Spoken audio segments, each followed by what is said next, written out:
So we got a chance to talk with Ohio State's coordinators as it goes into its bye week. And I asked about a certain true freshman cornerback named Devin Sanchez. I asked Matt Patricia what they've thought of Devin Sanchez's small role right now in third down situations where he comes on as an outside corner in those dime packages looks when you're moving Jermaine Matthews into the nickel role.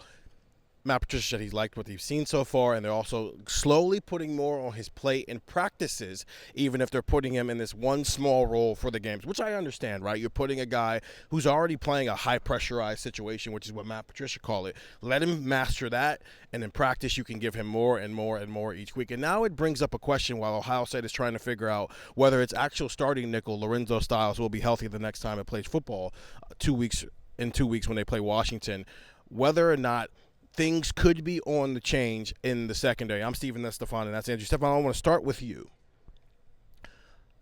Let's just assume Lorenzo is healthy, because if he's not healthy, then we know that we kind of have an idea what might happen. Let's assume Lorenzo Styles is healthy.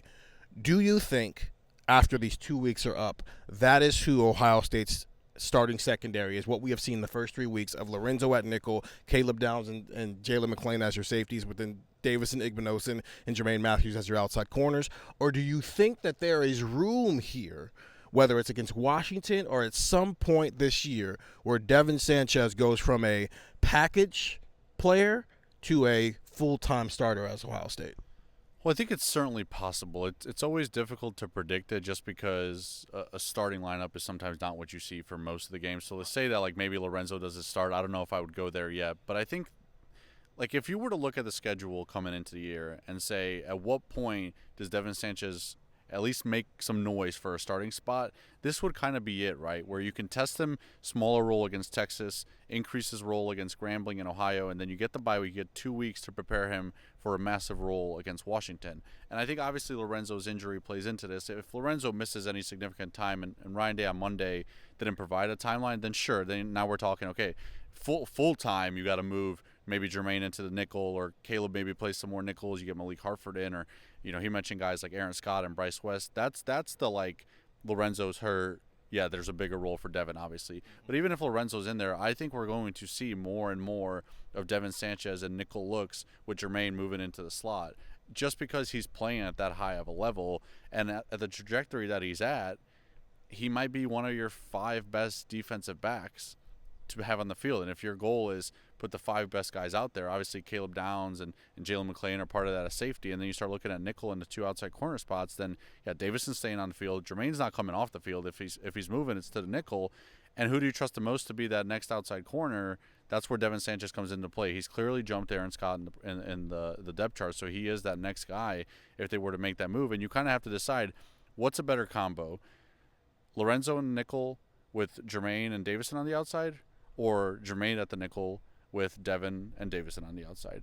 And I wouldn't be surprised if by the Washington game, frankly, that they thought that the one with Devin Sanchez was the better combination. And then definitely as you start looking down the road of an early game in November against Penn State, late November against Michigan, like by then it's hard to envision a world in which Devin Sanchez isn't, I don't want to say begging for more reps, but like proving that he needs more reps. Like you're going to get to that point with the way that he's playing right now and the trajectory that he's at. I think we're seeing that at running back with Bo Jackson a bit. So when a guy's showing you he's ready, Ohio State's proven that they're not afraid to put more and more on their plate. And I am wondering if, regardless of Lorenzo's status, if Devin having these 2 weeks here after 3 games under his belt, if he's ready for a bigger role regardless of what the status is. Andrew, I'm going to throw 2 different scenarios at you, and the game is called which one is more likely if one happens. If someone were to take a job at some point during this year, what is more likely in the secondary? Caleb Downs is now moving down to nickel, and so now Jalen McClain and Malik Hartford are your high safeties. Mm-hmm. Or Jermaine Matthews moves into nickel, and Devin Sanchez, as a true freshman 5-star cornerback, as a starting outside cornerback for Ohio State? I think it's the second one. I think it's the second one. And one of the things that, Stefan was talking about, which he's not wrong to talk about, the Washington game and what's next. I am kind of keeping this idea in mind of Ohio State also factoring in upside here. And I think that's important as well, because maybe you're going to be okay living with a freshman mistake or two in the first couple of weeks of Devin Sanchez, right? Like let's say hypothetically they were to go to that Devin Sanchez kind of look against Washington, and it's Matthews, Igbinosun, Sanchez. That's your three. And there's plays where Devin doesn't turn around and he gets beat on a back shoulder throw and it's a 20-yard gain for Washington, and that's just something that sounds very familiar to something that happened in the Texas game. Yeah, like there's just moments where it's like, Devin, turn your head, or Devin, you're misaligned, or Devin, do this. And I think you might be okay living with that, because my question would be, and it's sort of rhetorical, would be, what other things do you need to see from Lorenzo Styles that makes you think he's going to really explode onto the scene here in these next couple of months? Devin Sanchez becoming like a straight-up dude in these next couple of months is, I think, a greater possibility to where you go, whoa, this dude's a lockdown. And we saw it with the way that Ohio State approached the entirety of last season. Like, they went into the year and went, we are going to play slower because we think we can win a national championship and we think it's going to save us down the line. And guess what they did? They won a title. So they played slower, and they did it with January in mind. And I wonder if the Devin Sanchez conversation is not a, what do we got to do to beat the Huskies? What do we got to do to beat the Gophers? Oh my goodness, how do we beat PJ Fleck in Minnesota? How do we beat Illinois? I wonder if it's a question of, when we get to November and when we play Penn State and when we play Michigan and when maybe you get to December and you have Oregon's high-flying offense, what gives us the best chance? I think that's what's going on in Ohio State's heads. And what happens in December, depending, maybe January, the upside with Sanchez might be higher. And that is, I think, something that, as Ohio State balances all this, that might play just as big, if not the biggest factor in why Devin Sanchez steps onto the field before that first package that you mentioned where Caleb comes down at a nickel spot. Yeah, it also, I don't think it just has to be a future. I mean, they threw him out there against Texas, Of course, and right. none of us thought that was – we were all hell-bent on Jermaine and Davidson are not coming off the field. You're right, they're not coming off the field, but Devin's going on it. Yeah. So I think it can be both of those things, right? I don't want to devalue Lorenzo Styles in this conversation, because I do think in the run game he's stout, he's super fast. The problem is that play where Chase Hendricks catches a 67-yard touchdown, where not only does he make a catch that I think Lorenzo probably should have batted that away, but then Lorenzo doesn't make the tackle to get the guy down, so it ends up being a touchdown.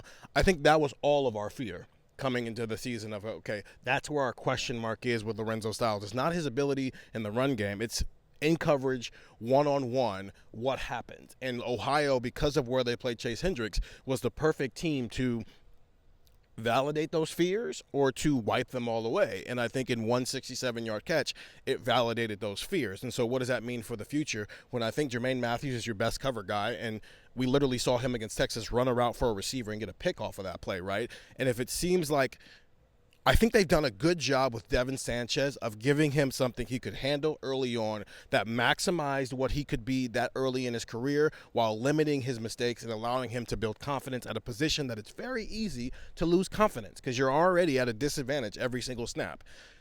And it's now something to build off of. Matt Patricia was talking about, like, that's what we did early on, while in practice he's moving all over the place. Okay, at some point what you're doing in those practices, especially since you have – they're going to practice Tuesday, Wednesday, Thursday this week, and then they'll get back to regular routine next week. You got 2 weeks of practice to move Devin all over the place, play with different pieces, and figure some things out here. And what if they get to the end of that and go, okay, we threw Devin a snack in the first game and then spent the next 2 games giving him appetizers because we knew we could pick our scores.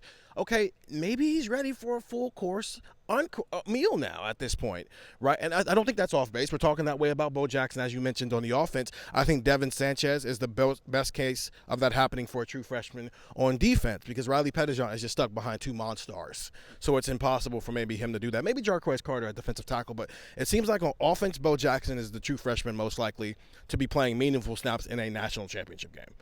Devin Sanchez is probably the true freshman who has the best chance of playing meaningful snaps in a national championship game. And that can start in 2 weeks against Washington, depending on Lorenzo Styles' health, obviously, but then also how does he continue to progress over the next 2 weeks. Get the text 614-350-3315. It's a 2-week free trial and $3.99 after that. That's Stefan. That's Andrew. We'll continue to discuss this on Buckeye Talk as well. I'm Stephen Means. Ohio State off week has arrived, the first of 2. Talk to you guys later.